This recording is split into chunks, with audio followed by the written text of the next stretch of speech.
హన్మకొండ జిల్లా పట్టణం బీజేపీ కార్యాలయంలో అధ్యక్షులు గాజుల నిరంజన్ ఆధ్వర్యంలో హన్మకొండ జిల్లా అధ్యక్షులు కొలను సంతోష్ రెడ్డి మాట్లాడుతూ పరకాల మున్సిపాలిటీ ఎన్నికల్లో 22వ వార్డుకు అభ్యర్థులను పెట్టడం జరిగిందని, కావున పరకాల ప్రజల అభివృద్ధి కొరకు బీజేపీ అభ్యర్థులను గెలిపించగలరని, బీజేపీతో అభివృద్ధి సాధ్యమవుతుందని, కేంద్ర గవర్నమెంట్ నిధులతో మేము పూర్తిగా అభివృద్ధి చేస్తామని అన్నారు. ఈ కార్యక్రమంలో Parakala municipal in-charge doctor Srirangi Santosh Kumar, contested MLA doctor Kale Prasad, మాజీ కౌన్సిలర్ 9వ వార్డు మాజీ కౌన్సిలర్ బెజ్జంకి పూర్ణాచారి, దేవినేని రఘునాథ్, బాగా భద్రయ్య, మాజీ చైర్మన్ మార్త రాజా భద్రయ్య మరియు అభ్యర్థులు పాల్గొన్నారు. 11వ తారీఖు ఎలక్షన్స్ మీ అందరూ తెలుసు. అందులో భాగంగా నామినేషన్ వేసే ప్రక్రియ కూడా పూర్తయింది. ఈ విషయంలో మీకు చెప్పాల్సిన కొన్ని విషయాలు ఉన్నాయి. ప్రజలకు మీ ద్వారా తెలియజేయడం ఏంటంటే, గత మున్సిపల్ ఎలక్షన్ లోపల అప్పటి ఎమ్మెల్యే చల్లా ధర్మారెడ్డి గారు అధికార మదంతో డబ్బు వలుపుతో మా అభ్యర్థులను పోటీ చేయకుండా చేశారు. అయినను మేము పోరాడి 4-3 గెలిచాము, బై ఎలక్షన్లో గెలిచాము. మీ అందరికీ ఇప్పుడు తెలియజేసిన విషయం ఏంటంటే, ఈ విషయంలో కానీ మా నాయకుల మధ్య భేదాభిప్రాయాలు తలెత్తలేదు. మా నాయకులకు ఇప్పుడు ఒక్కటే ఉంది, కసి ఉంది. చెప్పాలన్న చరిత్ర పెద్దది. ప్రతి ఒక్కరికి ఈ చరిత్ర గురించి చెప్పి వాళ్ళ చెవుల లోపల మారు మోగేటట్టు ఎన్నోసార్లు చెప్పి అందరినీ కూడా జిల్లా వైపు కార్యముఖుల్ని చేయగలిగినాం.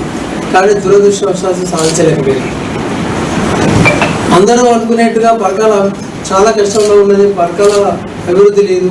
పరకాల లోపల ఎక్కడ పని అక్కడనే ఉన్నది. మున్సిపాలిటీ లోపల ఎలాంటి అభివృద్ధి, మోరీలు కానీ, మిగతా పారిశుద్ధ కార్యక్రమాలు కానీ, ఇలాంటి ఎన్నో రకాల సమస్యలతోటి ప్రజలు సతమతమవుతుంది. లాస్ట్ దోమల సీజన్ లోపల దోమల మంది పిచికారి కొట్టేందుకు కూడా కష్టమే అవుతుంది. అంటే ఇంత చిన్న చిన్న విషయాలను కూడా పట్టించుకొని ఈ పరిస్థితి లోపల మున్సిపాలిటీని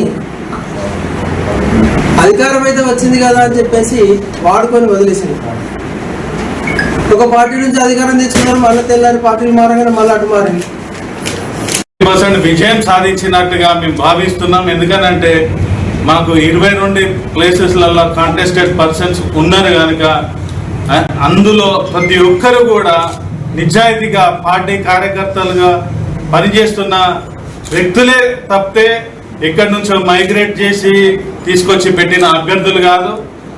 అందరూ కూడా పార్టీ కొరకు చాలా రోజుల నుంచి శ్రమించి పనిచేసిన వ్యక్తులు కాబట్టి వాళ్ళనే ఎంచుకున్నాం. మేము మా టీం 22 మందిని మేము బరిలోకి తిప్పుతున్నాం.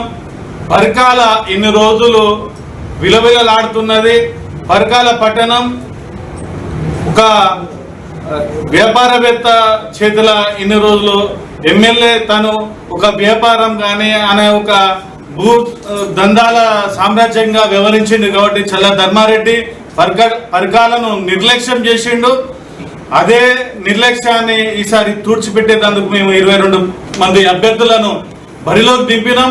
ఖచ్చితంగా ఈ మున్సిపాలిటీని మేము కైవసం చేసుకుంటాం.